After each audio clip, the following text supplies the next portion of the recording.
government, other branches of the government, agencies, and her observations in the 9 states she's. All right, go for it.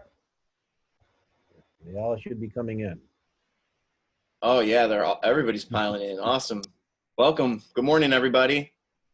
Everyone's on mute, so don't expect to hear yourself because with all these people, I think we had over 100 and how many, Richard, registrations did we have? 131. 131 registrations. So we're going to have a lot of Hollywood Squares today, which is super cool. My name's Chris Cooley. I am a proud supporter of RocGrowth and a local entrepreneur. And we have an incredible team here. We have Tom Myers, we have Adriana, we have Richard, and we've got some amazing presenters today as well. So we're gonna kick things off really quickly, and as people kind of sign in, we'll let the whole the roll call come through. I will give a little bit of a background about the format today, and before I do that, I want to let Richard do a little bit of opening remarks. Richard, do you want to take the mic? Let's just make sure, let's do a roll call. I mean, Rena, I see she was in the waiting room. Rena, are you here? Can you hear me? I'm here. Simeon, do we have Adrian? Oh, I see Adrian here. And we have Marnie, and we have Simeon, and Annalise, are you here? Veronica should be here. Wow, there's so many familiar faces. You know, can't wait to see all of you in person, but this works for me. I have my Java's coffee, and I just want to let you know that Gibbs Street has been shut. It's been years in the making, and because of COVID, we've accelerated the process, the community has, in making it a pedestrian street. It's not pretty, they're repairing some potholes, so that little mecca in the middle of peace and tranquility downtown has become more peaceful and tranquil. And, you know, I know the modern urbanists who are very involved in downtown are appreciative, as are the school and the merchants in the neighborhood. So that's what I saw this morning when I woke up and got my morning Java. There's nothing short of describing what we're living through as an epochal change. These moments in history occur maybe 30 to 50 years apart. The last time I would say would have been the 60s, previously the 30s. There are eras when the world is ripe for change. And I say the world intentionally because we're living through a global phenomenon. But RocGrowth is local. I live here, I get my coffee on Gibbs Street. Our ability to make change really manifests itself on the local level. And because of this confluence of a public health crisis, an economic crisis, a social crisis, and some would contend a leadership crisis, we live in a very special moment. And RocGrowth is about empowering New Rochester. And the New Rochester isn't all young, but I think the gross challenges we face have highlighted the inequities and exacerbated them. And I would contend, and I think I've never heard anyone truly dispute, that many of these equities are the underlying cause for Rochester's underperformance. We at RocGrowth are building community of innovation and entrepreneurship. We love Rochester, we care about Rochester. This is our 5th Zoom event since the lockdown. Slightly faster pace than our typical event cycle. And there's been a pendency, an urgency around communicating, building community. And now so much has been revealed to us. So we love sharing stories about our innovators and entrepreneurs, attempting to empower them.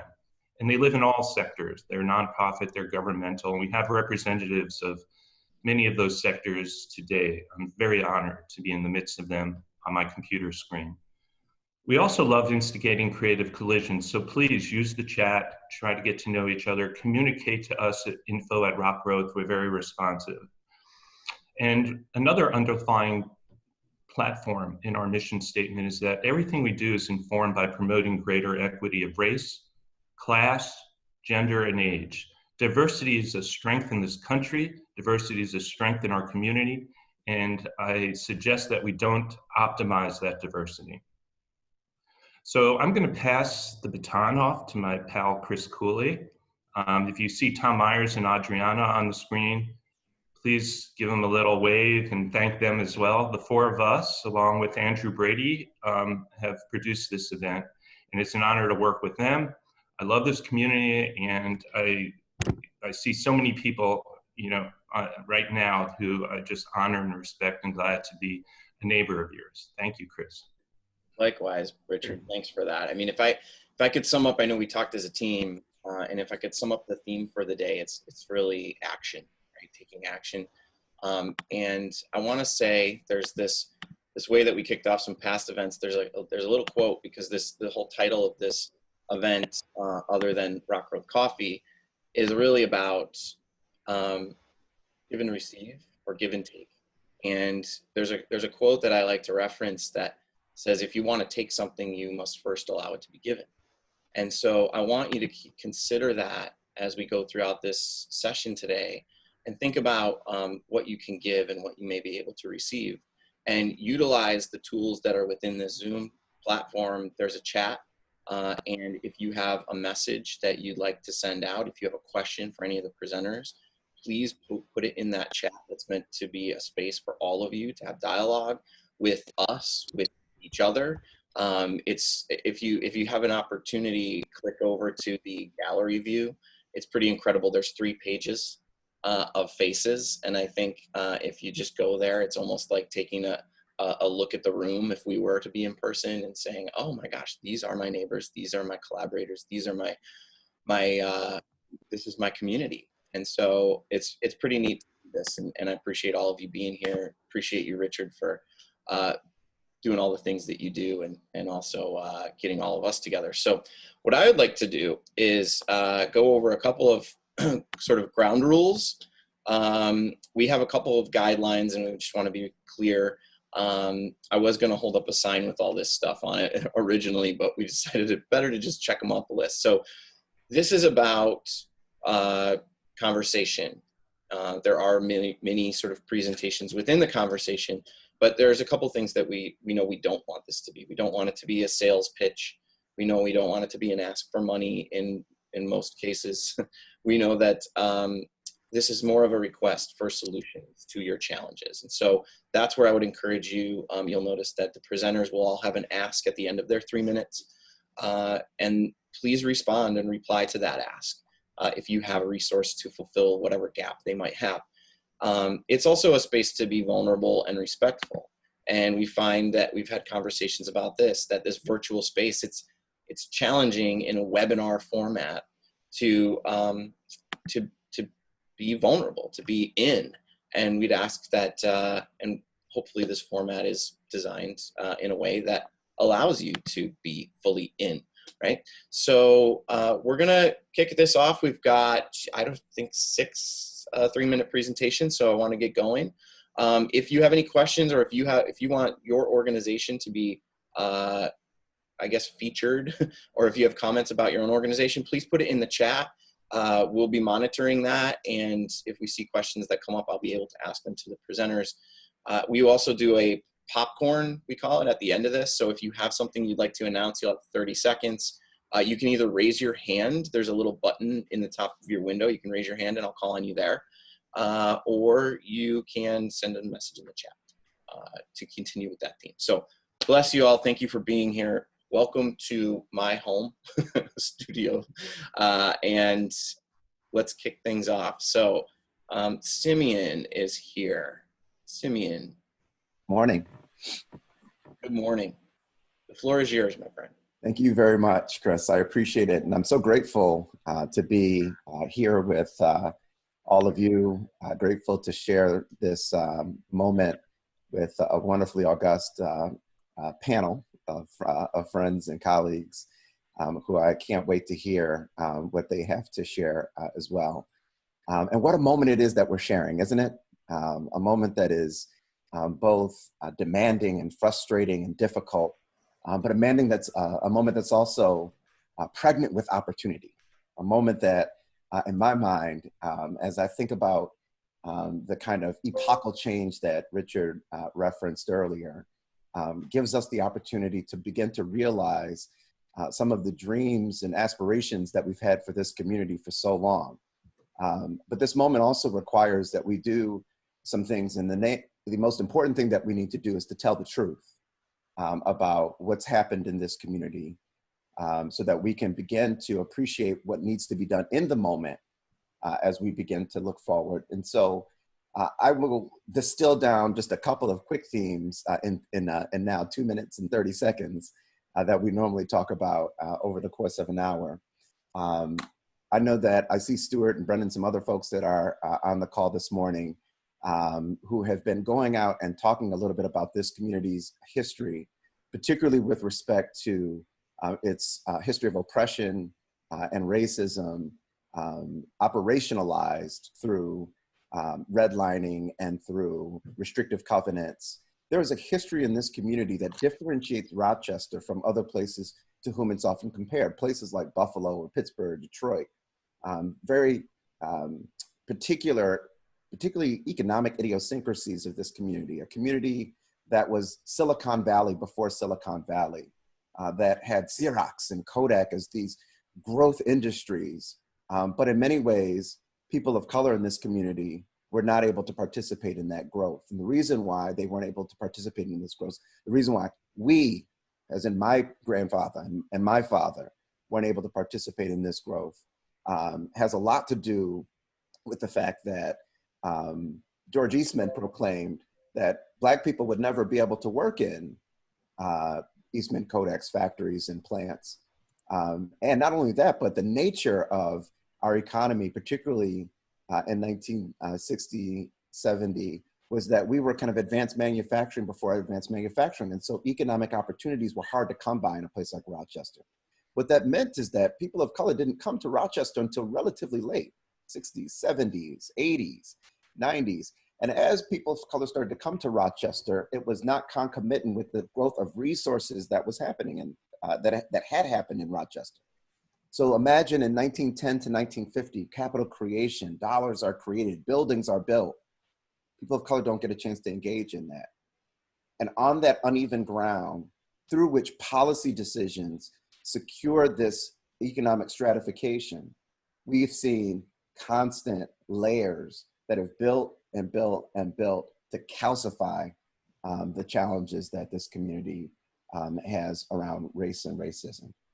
So as we look today, there's some basic questions about our economy that we need to ask. Things like, for example, why is it that 70% of the city of Rochester's workers at any given day live outside of the city of Rochester? What is that? 150,000 workers in the city of Rochester, non-resident workers coming into the city, capturing resources and taking them out to the suburbs. We've got to have some difficult and tough conversations about the current structure of our economy, because what's happening is that we have hollowed out our urban core, concentrated poverty, particularly amongst people of color, and rinsed and repeated that for decades upon decades.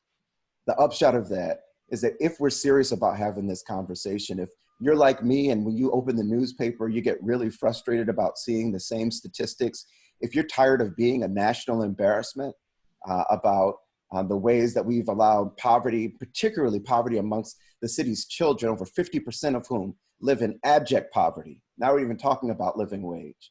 If you're tired of those kinds of statistics, if you're tired of reading the tired tropes about crime in this community, then it calls on us to make the kind of deep, meaningful structural change. And if you're not down for that, my request today is to be quiet, to stop interrupting the conversation, because this is a moment that we need focus, and we're going to need discipline to make the kinds of changes that are critical in this community. I probably should have said at the outset that my name is Simeon Bannister, and I work at Rochester Area Community Foundation as Vice President of Community Programs. And we've been focused on equity at the Community Foundation for a few years now, and have been trying to think through in some detail where some of the opportunities are for growth and to revitalize Rochester. I want to invite folks to join that conversation and to continue to be a part of it with us. There's a lot more specificity to offer, as you can imagine, and I hope to have the opportunity to do that in the context of this call. But for now, I will zip it and pass the baton over.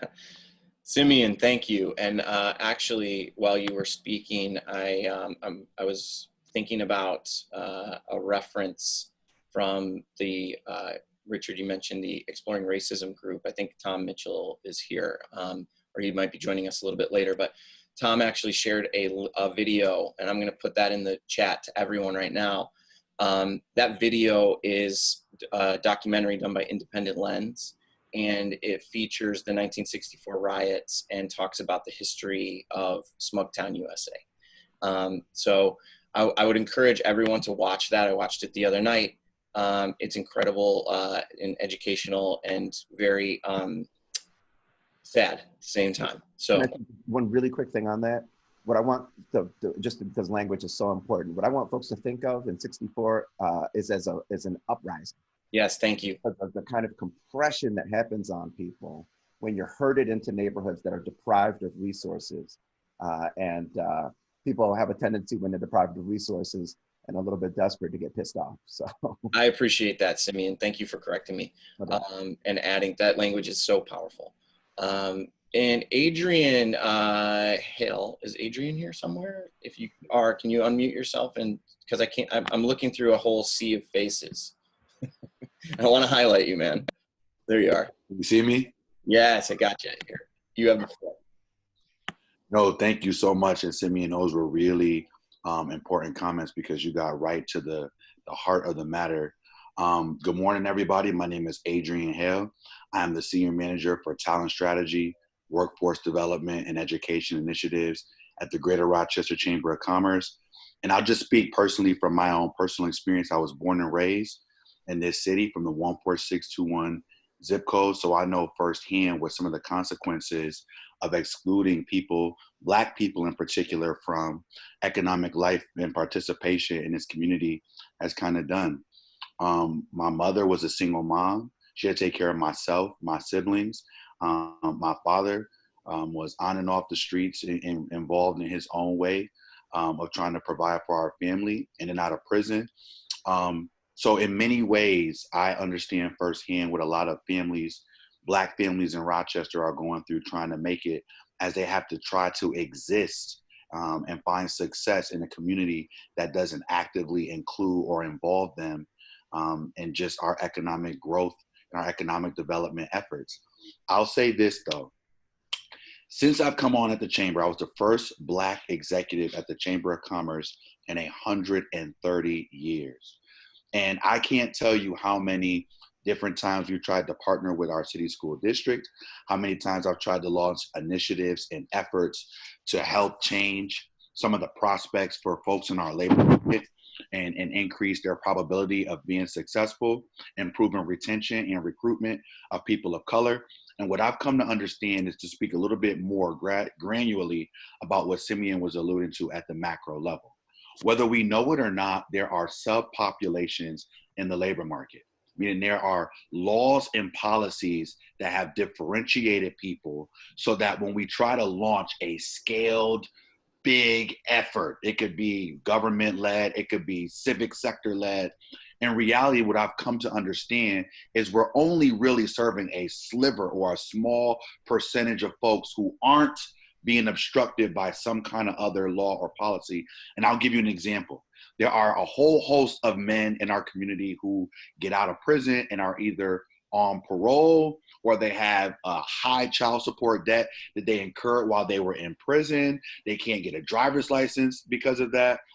Potentially they can have a conviction, and there's a whole host of other collateral consequences. Maybe they can't pass the drug test. Maybe they have no transportation. I mean, the list goes on and on and on.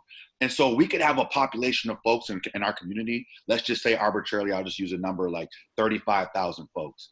When you control for all of the legislation and policy that's continuing to shape that person's life and determine their possibility and prospects of not just gaining a job, but retaining in a job, being promoted, gaining raises, ultimately becoming gainfully employed, out of that 35,000 number that we could potentially have, only about 3,000 to 5,000 can actually be served. And that's taking into account these aren't high school kids graduating, going off to college, or these aren't college kids.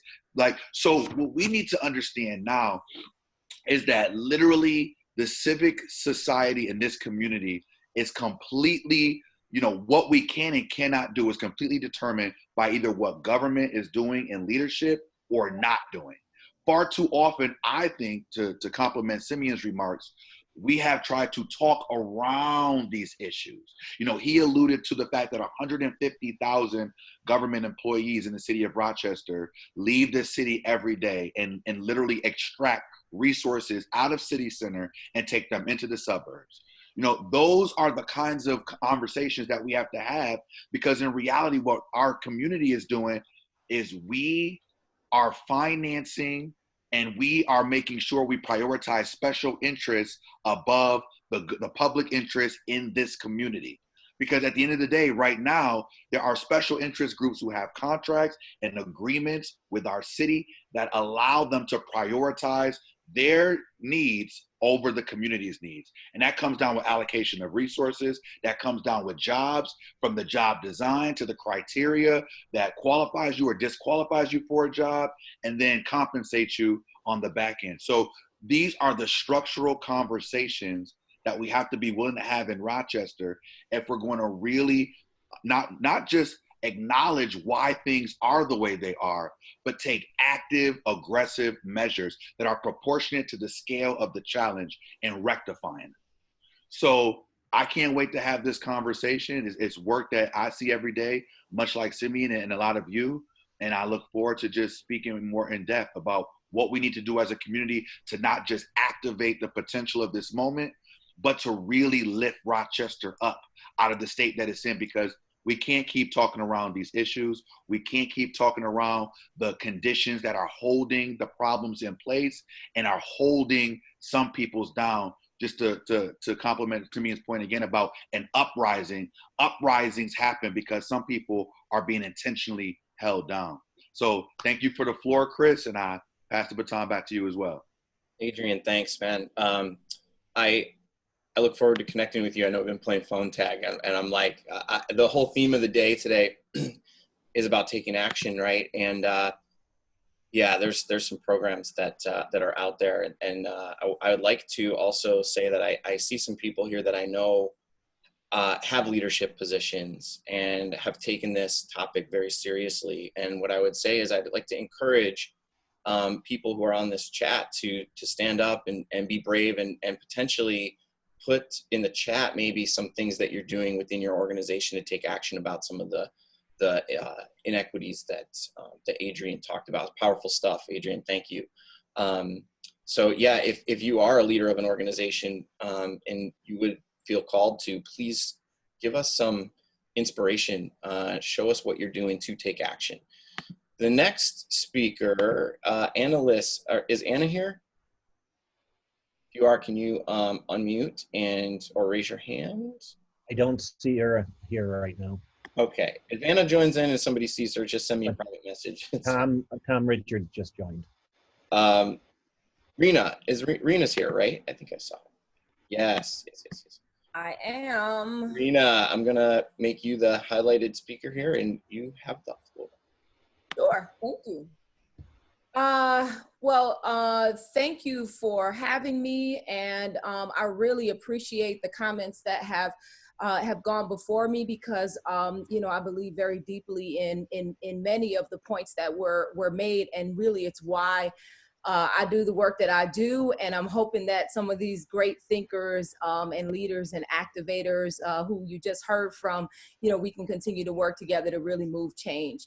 All right, so during sold out concerts and interactions with our Avenue team fellows at the Avenue collaborator and dear sister Danielle Ponder often says, justice is what love looks like in public. It was originally said by Cornel West, another great thinker and scholar, and it inspired a visual concert that we co-produced together at the Little Theater, which also sold out, called For the Love of Justice. And that's what I want to talk about.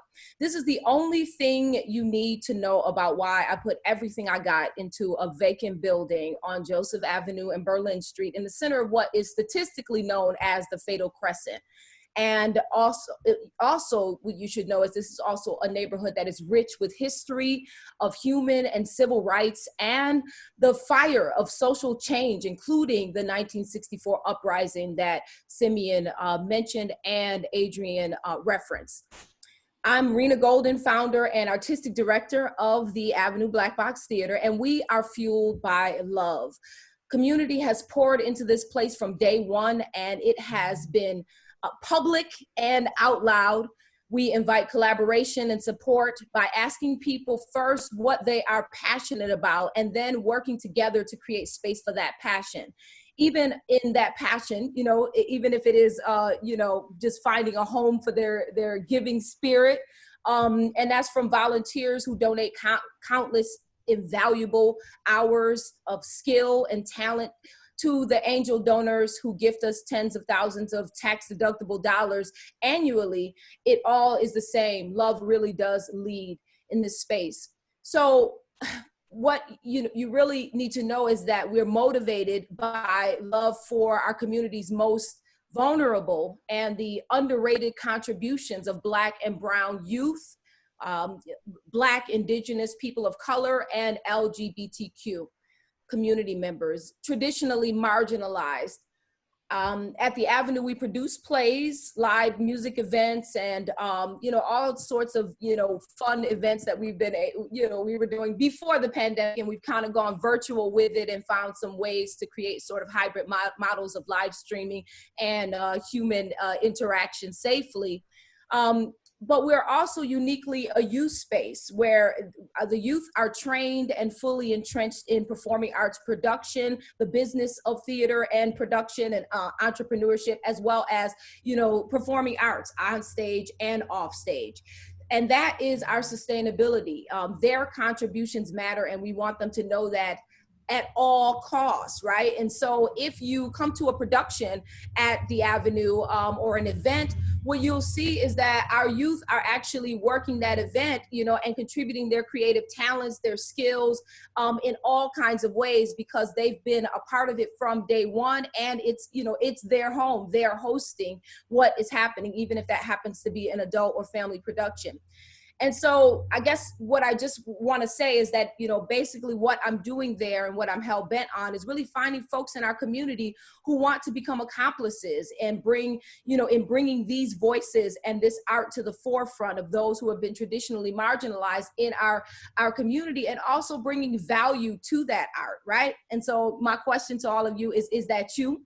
And I hope it is. And I hope that you will visit avenuetheater.org. And that's where you can show your love for justice out loud in our space. And there's 3 buttons there that you'll find right on the front page. And those are the keep in touch button. Just put your email address in so you can keep in touch. I know many who are on this call are probably already on our mailing list, because I've had an opportunity to vibe with you folks before. But the other thing is the lend a hand form. And when you click that button, that is an opportunity to tell us about your passions, about the things and ways that you would like to contribute there in the space. And the third one is probably the most innovative button I ever put on a, I thought it was brilliant when I saw it on mine. It has letters on it, it's yellow, it says, the letters are D-O-N-A-T-E, Donate, I believe. Donate, I think is how it's pronounced. So that's and that's also a way that you can continue to be a part of this community that really is fueling this space, fueling this work, giving us and our youth and other members of our community an opportunity to make their voices and their art known, you know, to the world, and to the Rochester community, and most importantly valued, you know, as a contribution, a deep contribution to the history, legacy, and the future of Rochester. Rena, thank you so much. That the denote button is an important one for sure. And I will say also, for people to be considering, as you hear all these presenters and all these incredible organizations, there are 3 ways really in life to be able to contribute, right? Time, talent, and treasure. And Rena, you covered all those buttons on the website. So love what you're doing. Thank you. I look forward to connecting with you more as well. I believe Anna, Anna, you're here now somewhere. Can you? Good morning. Yes. There you are. So I'm going to pin your video so everyone can see you, and you have 3 minutes. Thank you for being here. Thank you. Good morning. Thank you, Chris and Richard, for organizing this morning. Now is a really important time to be having this conversation. Rochester has such opportunity to position itself as a place, you know, ripe for investment, ripe for establishing itself as a leader, as a place for people to make their mark, especially right now, given the moment that we're in. So I work for Monroe County Executive Adam Bello. I'm the Director of Planning and Development, and I'm also through that role, I'm the Executive Director of Monroe County's Industrial Development Agency, and this is the first time Monroe County's had a Democratic county executive since the 80s, and what I'm dealing with is trying to sort of reconfigure some of the programs that we've had in place for over 30 years to be in alignment with the current county executive. And also in 2020, we've got, you know, there's a global pandemic, and there's the importance of the Black Lives Matter movement. So I'm sort of cleaning up shop. So essentially, I'll give you one example. Our industrial development agency has a reputation of providing incentives and benefits to individuals who have a lot of money and have a lot of resources. And we're trying to get the word out so that businesses that wouldn't ordinarily have access to the incentives that we offer have access to them. And we're also holding businesses accountable. We're going to establish in August, on Black Women's Equal Pay Day, on August 13th, I believe it is, we're going to be enacting a policy whereby businesses that want to take advantage of incentives that we offer have to certify that they're working in accordance with, that they are in compliance with state and federal equal pay laws. And we're going to be auditing businesses to make sure that for equal pay, that certain jobs, whether you're a man or a woman or a person of color, you're earning the same salary or the same wage for the same job. So that's just one example. We're also, so the Industrial Development Agency and the Industrial Development Corporation, we have COMIDA, the County of Monroe Industrial Development Agency, and the Monroe County Industrial Development Corporation, which is sort of complicated, and I'm not going to get into the weeds. But between the two organizations, we're sitting on well over $12 million.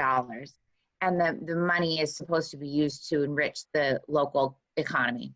So to harken back to what I mentioned earlier, we were under a Republican administration for many, many years. And that money was sort of looked at as kind of a slush fund for special interest. And now we're trying to be more creative about how we spend the money and more equitable. And that's not taxpayer dollars, I should add. The money comes from fees and interest payments paid by developers and businesses in exchange for property tax incentives and sales and use tax incentives and exemptions and mortgage recording tax exemptions. And I don't want to get too into the weeds about that either. Other things that are kind of on the horizon, so I mentioned pay equity and our emphasis on investing in pay equity, but we also have a number of other initiatives. We're working on initiating a comprehensive plan in 2021. Monroe County hasn't had a comprehensive plan since 1972. And we're also re-engaging the Monroe County Council of Governments. So bringing together town supervisors, village mayors, school superintendents, school board members to develop consensus around shared priorities and building the future for, which is more important now than ever. Sorry, I went over. Anna, that's okay. 3 minutes flies by. What I'd like to say, I want to take a quick minute here and take a little pause in the action. Thank you, Anna, for your time, for being here. I want to do this thing where because we have so many people, I think we have 80 people on this call right now. I'm going to call on Adriana to do a screen capture. So I've done a ton of different virtual events over the last 6 years since like Zoom got launched, right? And what I found is that if we just take a random photo of everyone, there's really weird photos that come out. Like people are, I'll say it, I've seen people picking their nose. Like it's very, very awkward and weird. So what we're gonna do, I'm gonna play a role of like annoying uncle on Thanksgiving. Everybody smile, wave. There's 3 panels, so we have to like hold it, like peace sign, whatever you wanna do. And Adriana, you will tell us when we're good, right? So you're gonna flip through the screens and take a screen capture. Is that what's going to happen? Yeah, absolutely. And just please hold it, because it takes like 3 seconds for all of the names to go away. And with the names, it's just chaos. So, it automatically happens. So just bear with me. I'm going to flip through it quickly, and we're going to have this amazing, memorable photo of all of us sharing this moment. Okay. So here we go. Everybody wave and say cheese, okay? Or peace, or Black Lives Matter, the whole deal, right?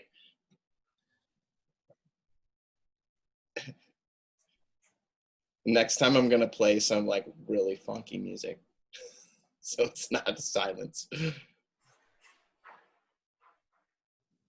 All right, we're all good. Thank you so much. Wow, super painless. It's like getting a shot at the doctor, right? Thanks, Adriana, for doing that. Thank you, everybody, Absolutely. for participating. So I'm gonna keep rolling here. I just want a quick reminder: we are running like up on time, and we want to keep this really to an hour. So presenters, I'm gonna be a little more strict with my 3-minute timer. Marnie is here. Marnie, quickly, not quickly, take your time, take your full 3 minutes. No problem. Great, thanks so much. Really a pleasure to be here with everybody today. I'm Marnie Levine. I'm president and CEO of Launch New York. Launch New York is a 501c3, so we're a nonprofit. We're mostly privately funded. Despite our name, we are not New York State affiliated. We are privately led, funded, fortunately have some public dollars to support what is a critical mission to our conversation today, which is how do we transform our economy in an inclusive way? So inclusive economic prosperity drives Launch New York.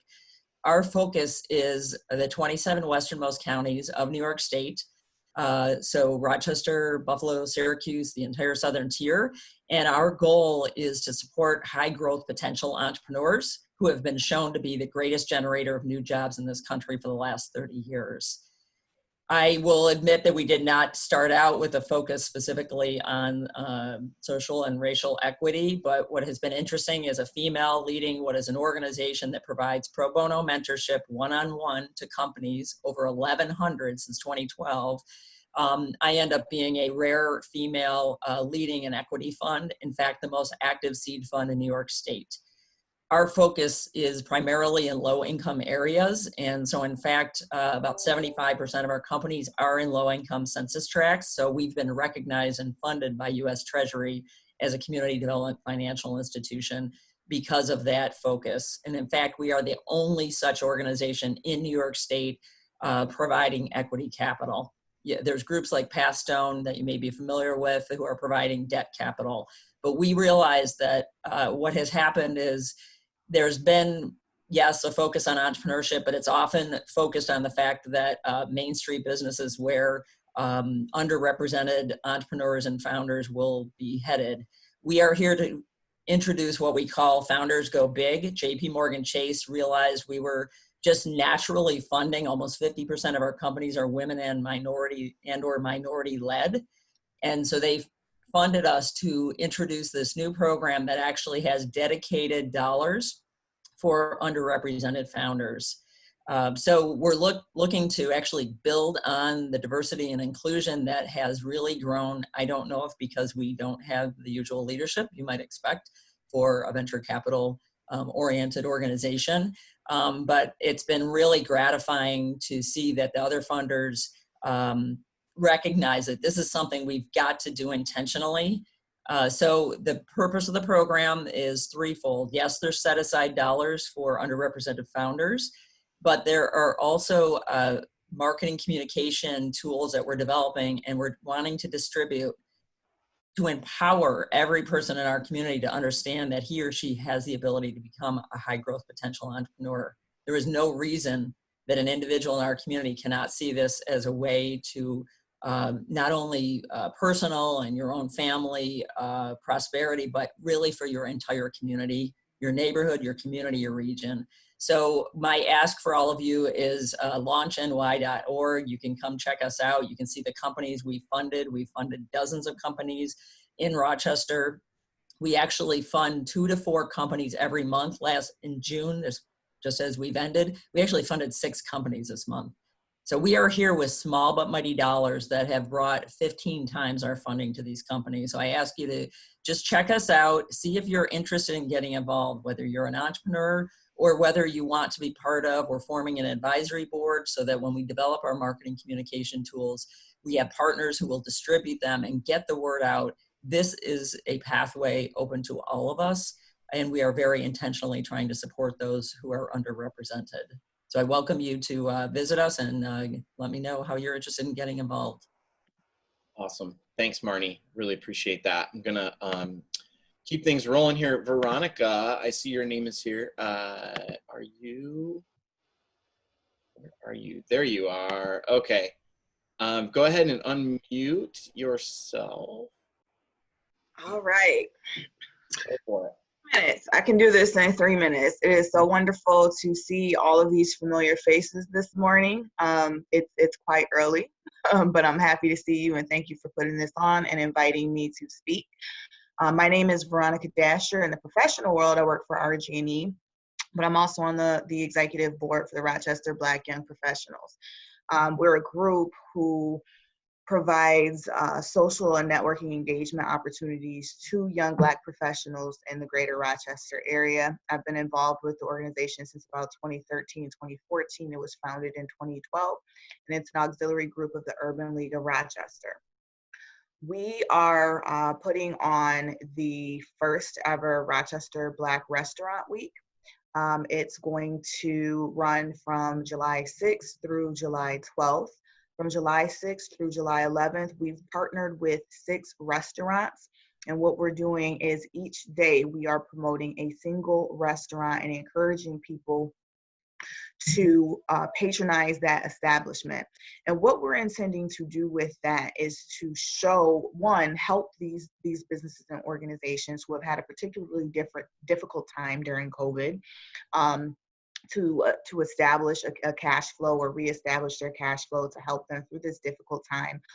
But also we want to raise awareness about the restaurants themselves, how much diversity we have even within Black people, and make sure that people know about the restaurants.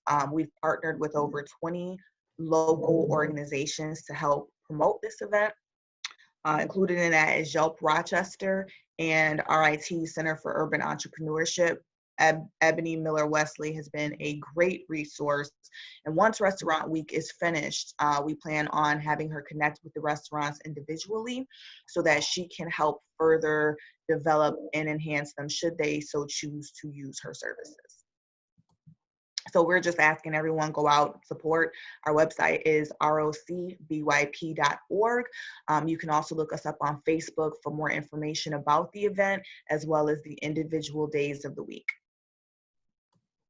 This is incredible. And Veronica, I'm really looking forward to connecting with you as well. What I'm going to do on top of your website is in the group chat, I'm posting a link to a Google map that a friend of mine put together. And it lists, it actually pins all of the restaurants that were listed in the DNC article. So if you click on that link, you can actually go and support these local small businesses, and we'll definitely chat about elevating and enhancing this for your program. So thank you for that. Really appreciate it. There are a couple folks. Tom Mitchell. Tom's here somewhere, right? Tom, raise your hand. I'm here. Where are you? Can't find you. There's so many. I'm here.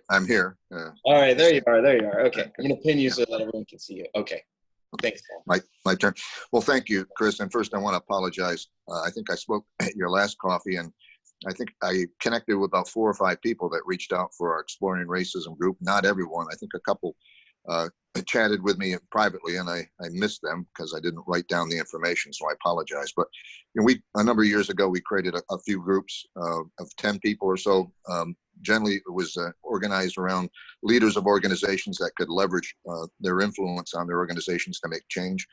Our goal is to increase the knowledge, educate white leaders in our community regarding structural racism, white privilege, and so they could lead, a commitment to promote racial justice in their own spheres of influence, their companies, their organizations, or whatever they may be.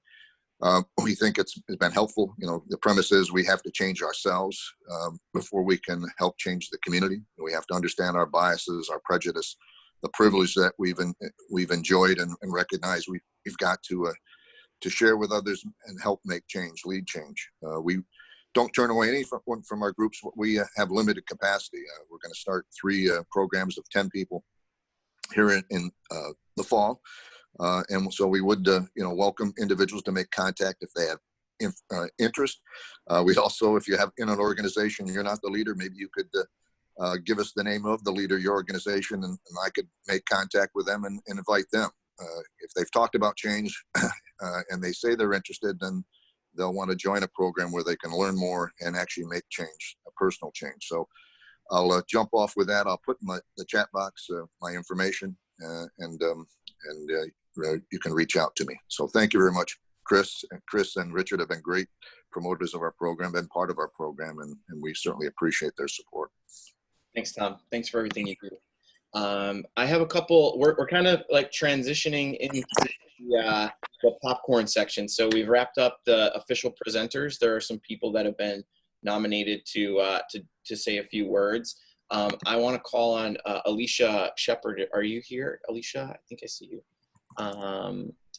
Alicia has, after one of our other virtual conversations, Alicia reached out to me, and I'm just proud to be a part of the programs, the mentorship programs that she can tell you a little bit about. Alicia, do you want to hop on and talk about some of the needs that you guys have?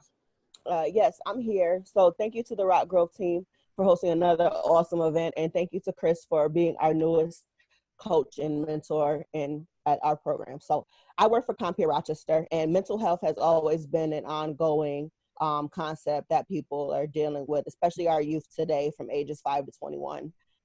So I would ask is that I would like to increase the levels of male mentors, especially males of color and women of color, but volunteers in general as well, to spend 4 hours a month for a year doing fun activities with the youth of your awesome choice, by which are based on your likes and your interests.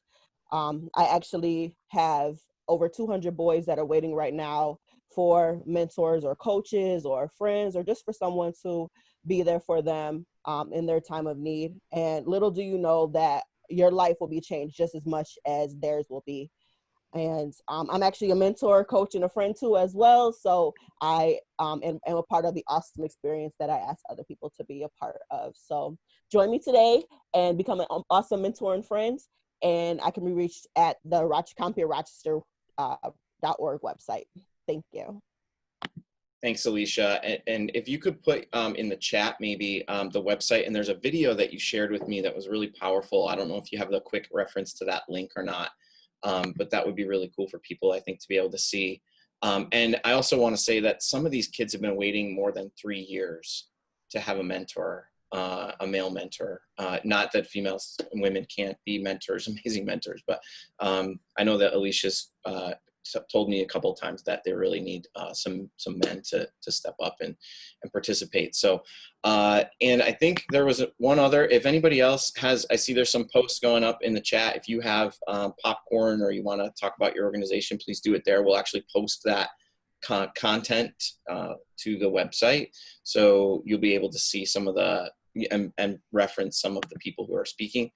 Is Brennan Thompson here? Brennan, you've been nominated by Richard. Yes, I'm here. All right. Let me see if I can find you. You have a few things that you want to... Yes. So, hi, everybody. My name is Brennan Thompson. I'm the Housing Justice Program Manager at the Passstone Foundation.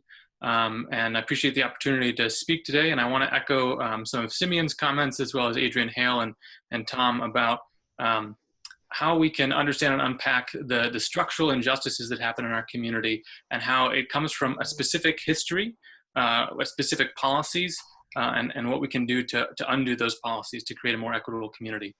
So the Passstone Foundation is working with local educators to advance an anti-racist curriculum project that teaches our local history, our local stories, which isn't owned by any one of us, certainly not the foundation. As Simeon mentioned, it's a lived history.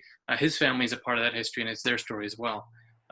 But Shane Wiegand 8 years ago started this kind of scholastic project. He's a 4th grade teacher in Rush Henrietta, and he has been, over those course of those years, investigating what is the local history, who were the people that were enacting policy, who were the people who resisted those policies, and put that history together at the 4th grade level, which we're now looking to scaffold at 5th, 8th, 11th, and 12th, so that there's no student like myself that graduated in Monroe County who doesn't know or understand the history of structural racism in our community. It's looking to take this history not just to be a restorative and corrective curriculum, but how do we point it towards action and towards civic action that not only engages our students, but our community. And we've already seen some fruits of that work, as local villages and townships have approached us with their upcoming comprehensive plan updates and say, how can we better update our policies and our plans to be anti-racist and tear down some of the exclusionary zoning policies that we have. So right now during the summer, we're trying to fund curriculum writers and kind of student leaders so that we can get the curriculum. It's completed at the 4th grade level. We're trying to scaffold it, like I said, to 5th, 8th, 11th, and 12th, and how we can get that involved. And then another big part of our project is how can we have an online database, a resource, so that the entire community, not just educators, can engage with primary resources, student activism, and have a place where if you live in Rochester, you've got no excuse that you can't Google what happened and what does racism and racist structures look like in Rochester, and then take action and how do we remediate that. Thank you. Thank you. Appreciate it. There's a couple questions maybe for you in the chat that you might be able to answer in the last couple minutes here. That's great. And I know that there's a lot of information coming through in the chat right now. So again, this will be posted later so people can reference this. It's great. It's great to see. Tom Myers, did you have a quick note that you wanted to make before I have Richard wrap this thing up? So we're under time. Yeah, I just want to mention we've talked about or we mentioned the movie Vimeo about the previous uprising that happened. Those types of things are really important to save. Now is one of those times also. If you've got videos, I highly recommend you think about preserving them for the posterity so that in 20 years from now, people can look back and use it as this is a learning tool. I am involved with a different group called Rock Archive, which just got their 501c3 that will archive actually the whole mid-Atlantic history. So if you've got any types of video, consider donating or providing a copy to that group so that it gets into an archive somewhere.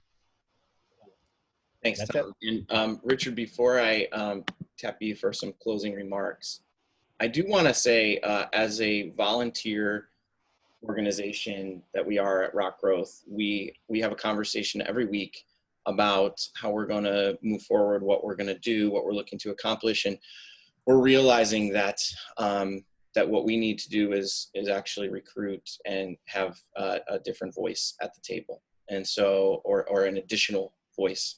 So what we'd like to ask in taking action for the theme of the day, we'd like to ask for you all to make nominations for adding people of color and other voices to our group. So we meet once a week. There is no particular role that we're looking to fill. We simply, or maybe not simply, but we want to address some of the inequities in our community and have other voices represented at this, in the organization of this group and some of these events and sessions. So if you have nominations, if you'd like to join the conversation, please send us an email. Richard, I'll kind of like flow that right into you and say what's the best way for people to become part of this group. Man, first of all, I am just having the time of my life look at a screen that represents the diversity and also the leaders of this community. We have so much potential. Let's not screw it up. Let's empower the new Rochester. Let's avoid performance politics and forming more committees that deliver reports that often have the retreads. Excuse me, I love some of the members of the old leadership, but we're in this position for a reason. No one is anointed for life to be a community leader, particularly when the results speak for themselves in Rochester. So RocGrowth is committed to empowering the new generation. We're not beholden to any outside forces, so we have the freedom to be this agile and responsive to the community needs. Please share your opinions at info@rocgrowth.com. We all get the emails and we're very responsive. Join our distribution list so you receive notification of upcoming events. That's at rockgrowth.com. We have a wonderful archive of previous Zoom calls, open interviews we've conducted before with some of the great community entrepreneurs and innovators. Join the community. We're about community collaboration, partnerships. Many of you who haven't had an opportunity to speak, deserve to share. And you've also been, you're already a partner in this community because of previous outreach or interactions we've had. So I'm just going to wrap it up. I feel gifted to be a transplant, have established my life here and raised 2 children in Rochester. And let's make Rochester a better place. Rock on. And let's spread the love, do it peacefully, but forcefully, because we have a lot at stake here. Thank you. Well, this is quite a session today. So I just want to second Richard's thanks and appreciation to all of you for being here. We are like under time by 2 minutes, which is okay because it's early and everybody needs to go solve the world's problems. So let's go do that. I would say also, I see we have the RocGrowth website in the chat. There's been a lot of things, like I said, coming in on the chat. So definitely going to make sure that gets posted. And if you want to be a volunteer or even have somebody within the community that you think would be a great representative of the community to help craft and create some of the sessions that we've got going on now and in the future, definitely send an email to info@rockgrowth.com. And I'll look forward to... One more thing, I'm sorry. The Zoom call will be posted. We're recording it within 24 hours. And if you feel someone will benefit from it or you miss part of it, please watch it or share it. Okay? Awesome. Thank you all. All the information in the chat will be posted too. All of that stuff. Bless you. Have a wonderful day. Thank you for all the work that you are all doing. And we'll look forward to actually having some creative collisions in person. I hope soon. Be great, everyone. Bye. Thank you. Take care. Thank you. Thank you, everyone. Thank you. We had over 90 people sign in, by the way, guys. and gals, everyone. Thanks, Tom. Thanks, Adriana. Thanks for. And Chris, I'm assuming you'll send me all the stuff like normal. I will. I'll get it all ready. Cool. All right. See you all later.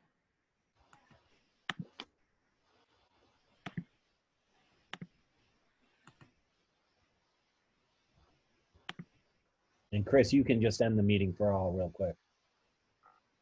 What's that, Tom? You can end the meeting for all and it'll close everything. Yeah. I'm just making sure I have all my, I think the chat automatically saves. I'm just like double It does. checking. Catch you later. Yep, bye-bye.